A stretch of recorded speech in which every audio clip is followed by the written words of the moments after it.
What is the difference between shepherd's pie and cottage pie? Well, it's the type of meat that you use. If you're making a traditional shepherd's pie, you would use ground lamb, and if you are making a cottage pie, then you would use ground beef. So that's what we're making today, cottage pie. And the first thing you want to do is start with your potatoes. I've got 5 potatoes covered in water now, and I'm going to just cut the 6th. You always want to make sure you have enough potatoes to cover your casserole, because ultimately that's what it will become. And 6 is the magic number. So once you've cut up your 6 potatoes, I always dice my potatoes before I boil them to mash, because I want them to mash quickly or boil quickly. I don't want to take forever to do that part. I put a little bit of salt in there, and I'm going to turn those up on high. Meanwhile, we're going to go ahead and get our cottage pie started. So we're going to start our large Dutch oven. You're going to put it on medium high and add about 3 tablespoons of oil. And the reason that you want 3 tablespoons of oil is because you're going to be sauteing a lot of vegetables in this particular pan.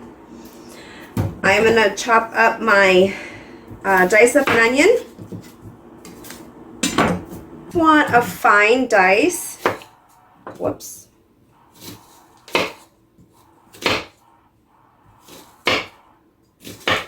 When I dice an onion, I always go about 1/4 of an inch from the root.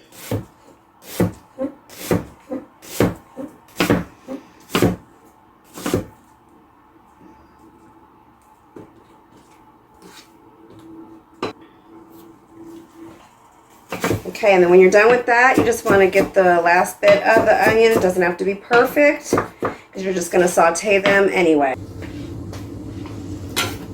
And you also are going to want to finely dice your celery and your carrots. And I'm going to be using 3 celery stalks and 4 carrots.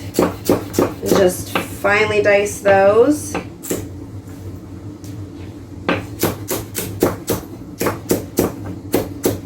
These are all going to go in the pot at the same time. So the best thing to do is probably go ahead and get all of this done beforehand, so that when your oil's hot, you're just ready to go.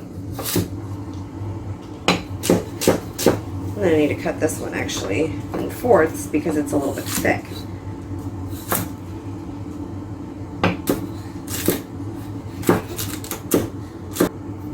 Okay, once your celery is done, you just gonna put it in a bowl and set it aside. For the carrots, you're gonna dice them finely as well.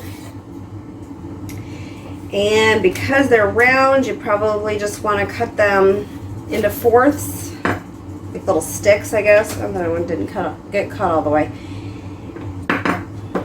And then you're just gonna finely dice them.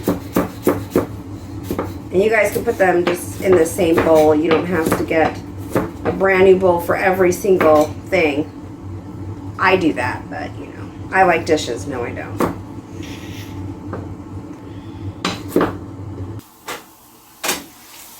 All right, we are ready to put in our onion.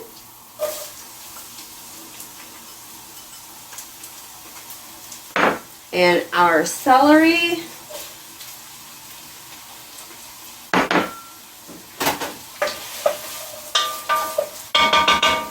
And then our carrot, I'm just going to have to work in with my hands.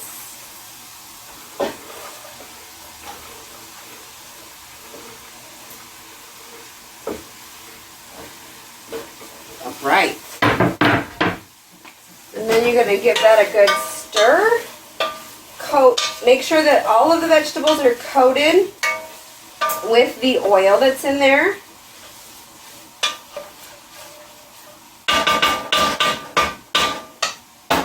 And then we're also going to put 2 bay leaves in with them. These are going to cook for about 10 minutes And then we're going to add our garlic and our... All right, the vegetables are about softened enough.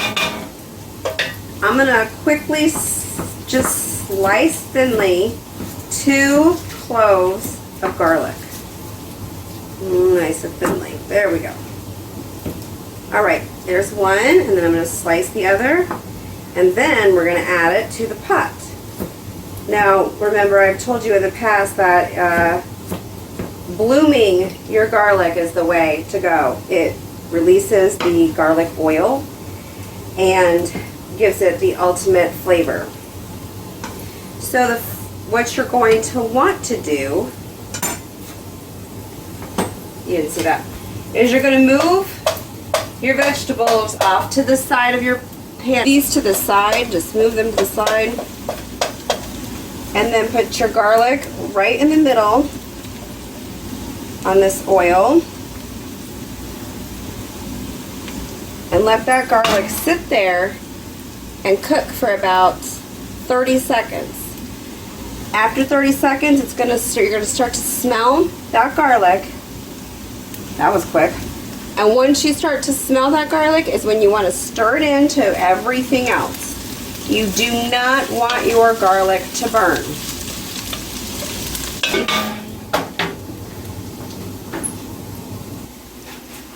Okay, so I'm just going to add 2 pounds of ground beef to the pot.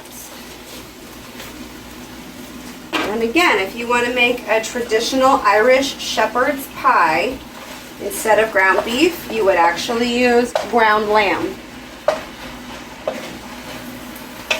You didn't know that shepherd's pie originates in Ireland. Now you do. Alright, so what we're going to do is let this beef cook until it's browned, and then we're going to drain it off. Alright, the beef is browning nicely, so we just have a few more ingredients to add. We have to make our sauce, which takes like 5 minutes. You just put the stuff in the pot, let it come to a simmer, and let it cook for just a few minutes, and then it's ready to go.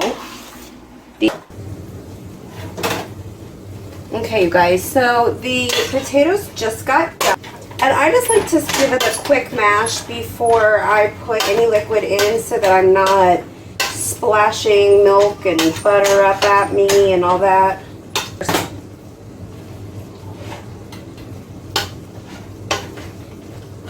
And continue to mash until they're creamy and smooth.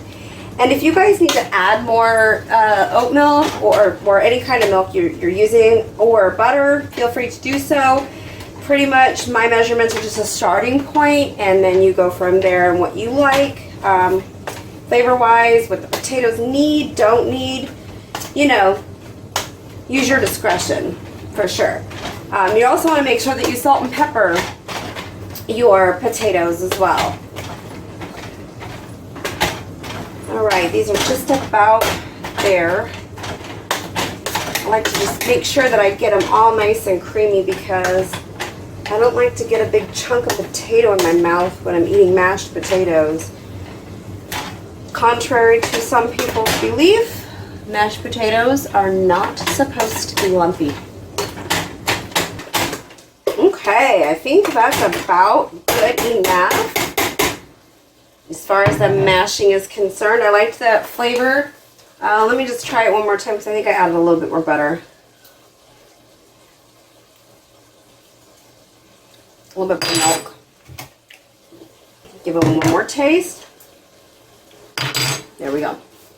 And now for salt and pepper.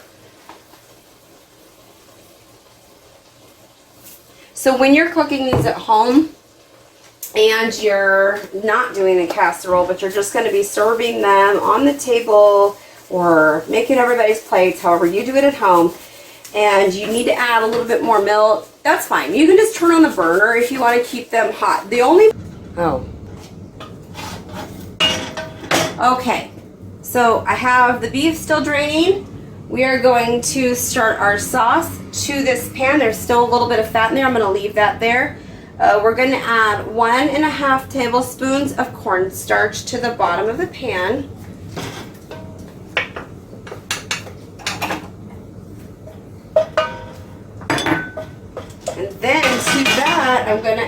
add 2 cups of beef broth and stir while you're pouring this in.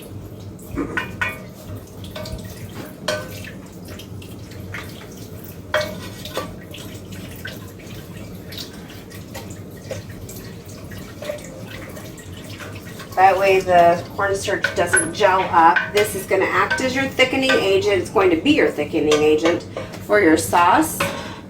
Set that aside. Then I'm going to add a tablespoon of thyme, 1 tablespoon of rosemary, and I wonder where this went. You need just a pinch of cinnamon. I'm going to stir this together until it's incorporated.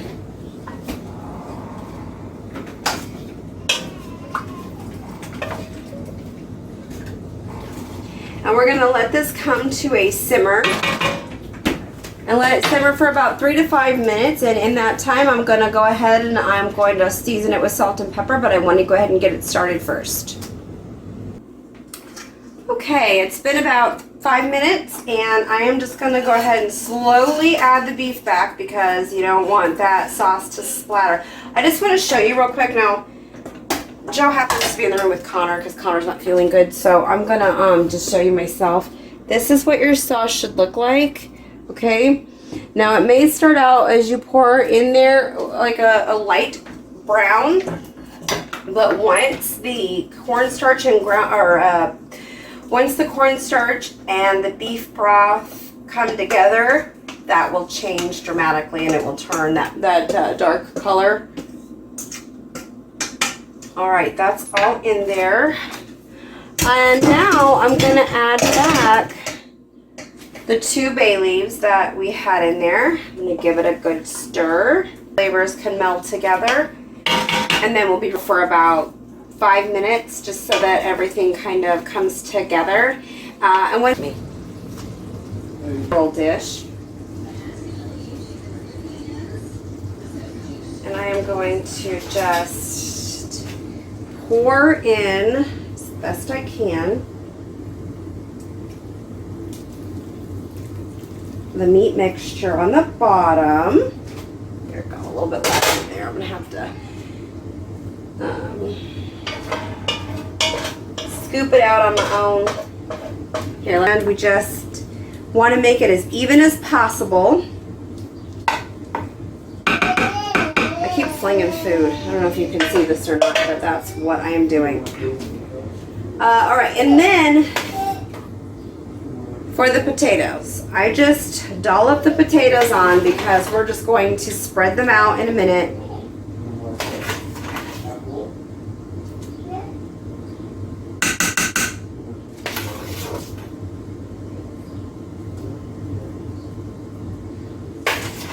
Okay, rest of this scoop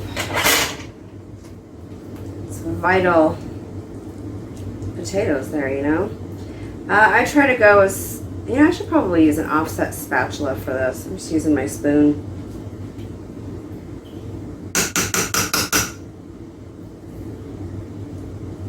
Okay. Some celery and whatnot. Since the liquid comes up almost to the very top, if you feel more comfortable putting it on top of a baking sheet, like a rimmed baking sheet, then feel free to do so. That'll catch any of that spillover. Now, if you want to just leave it as is, you can put it in the oven. If you want to make it a little bit fancy, you can just kind of make peaks with the tines of your fork. Don't make too big of an indentation.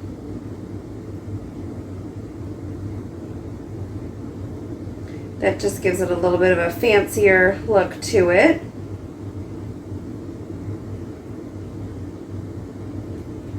Ready to put this in the oven. I'm not going to put it on a baking sheet because I don't think that mine's going to spill over. It might, but I don't think that it will. It's 350 degrees for the 8th time.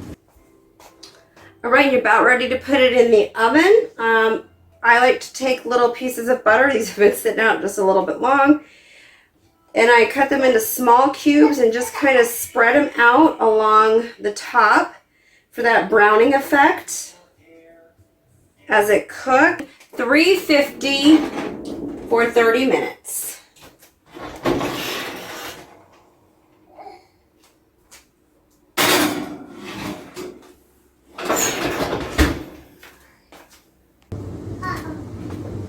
Okay, the timer just went off for the cottage pie.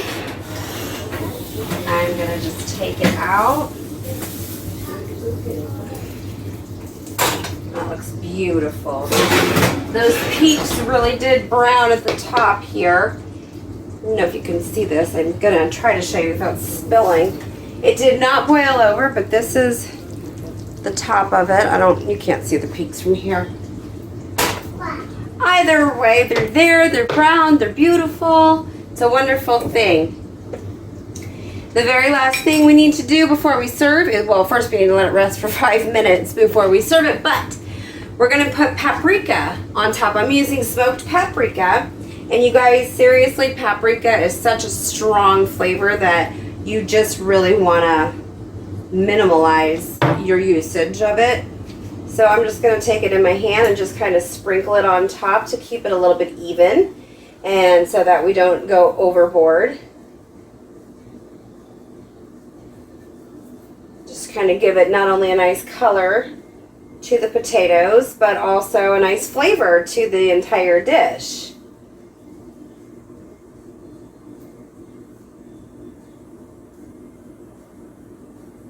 Make sure that you get enough paprika all over the dish to just brighten it up a little bit. This looks really good. Okay, and then I'm just gonna do that. All right. And I'll show you how it's done, or how it looks when it's done, I should say. That little sprinkle of paprika. You don't want anything crazy because, again, that is a bold flavor. In fact, I can smell it.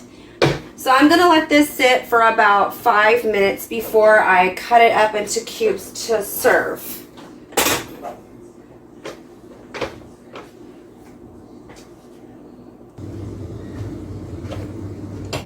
It's time to cut the casserole. I'm going to scoot this just a little closer. Okay, isn't that beautiful? Look at this. I just want you guys to come with me. Look at look at this beautiful casserole that I made tonight, that I hope you guys make for your families. Where'd my knife go? All right. What I like to do, hold on. You don't need to use anything fancy. You don't need to use a huge knife. You just cut it down the middle. I like to go right down the center, or go down the center and then go down the middle, so you have equal pieces going across. All right, and I just kind of like to, just in case, I just go around the edge a little bit, loosen up anything that might have gotten stuck. Expect it to be perfect on the plate, and we'll just slide it off with our knife, and there you have it. Shepherd's pie for one, please. They're probably really excited because they're really hungry, and so am I. So I'm going to take a taste and just make sure I'm willing to share.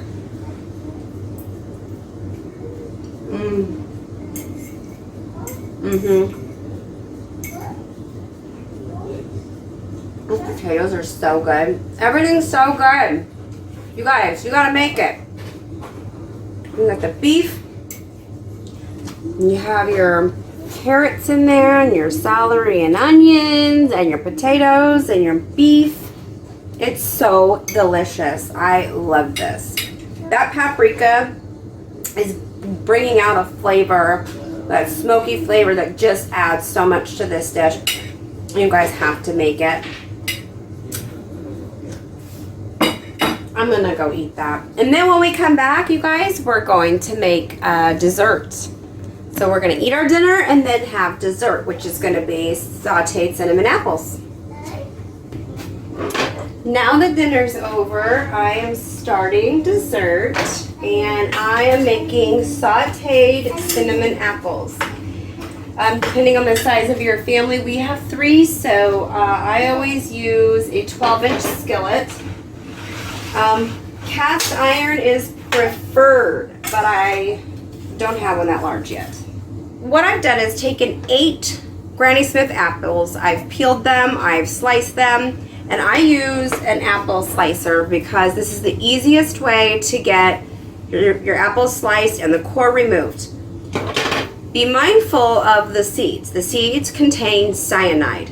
That is a poison. That is poisonous. Do not eat that. Do not eat that. Someone want to remix that? I also have the juice of 1 lime and a half of a cup of orange juice in here. That acidity will really make the flavor of the apple pop, and these are like one of my favorites. It is a slightly healthy snack because it's apples and orange juice and lime juice, so you have your citrus fruits in there and you have apples in there, so you're getting those benefits. The 1/4 of a cup of butter that you melt down before you put anything else in might make it a little unhealthy, just saying.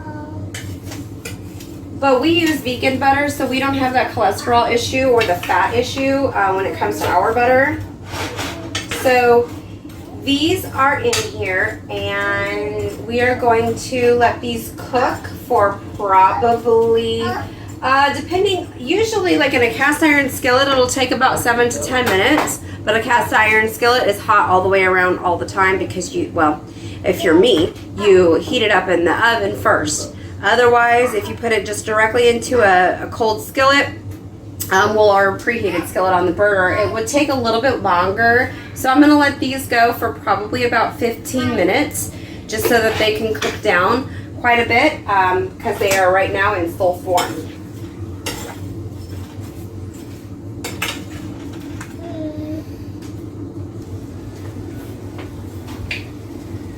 All right, we are in the final preparation of our sauteed cinnamon apples. And I have got a half of a cup of water, and to that I am going to add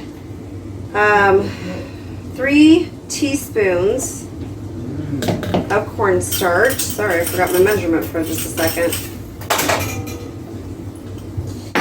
And I'm going to whisk those together to make a slurry.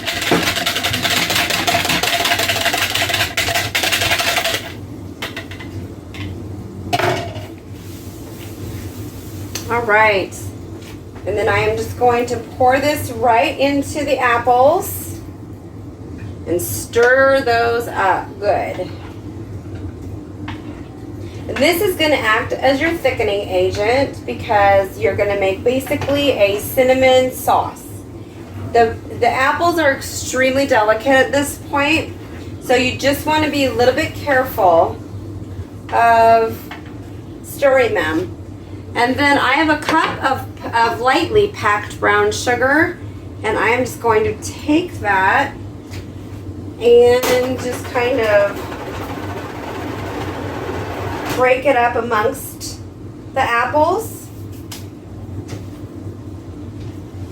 And again, I'm going to just stir that a little bit so that it all comes together. Some of your apples may break. They're probably not going to be perfect because they are delicate. They are very delicate. And the very last ingredient that's going to go in is a teaspoon of cinnamon. All right. And you know what? I mean, you guys use as much as you want. I just feel like moderation is key.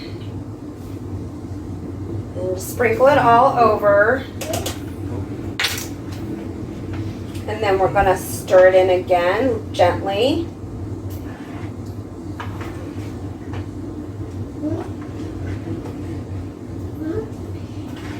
And we're going to just let this cook for about 3 additional minutes, and then it will be completely done. That just allows time for this sauce that we've made to cook through and coat all of the apples. And you guys... All right, you guys. All right, you guys, look at those beautiful apples. Doesn't that look amazing? I bet you cannot wait to eat those. I can't. I can.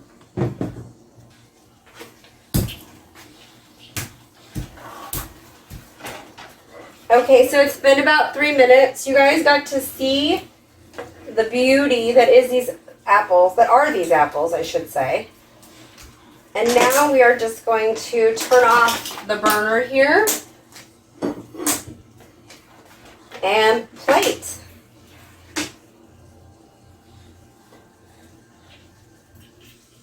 And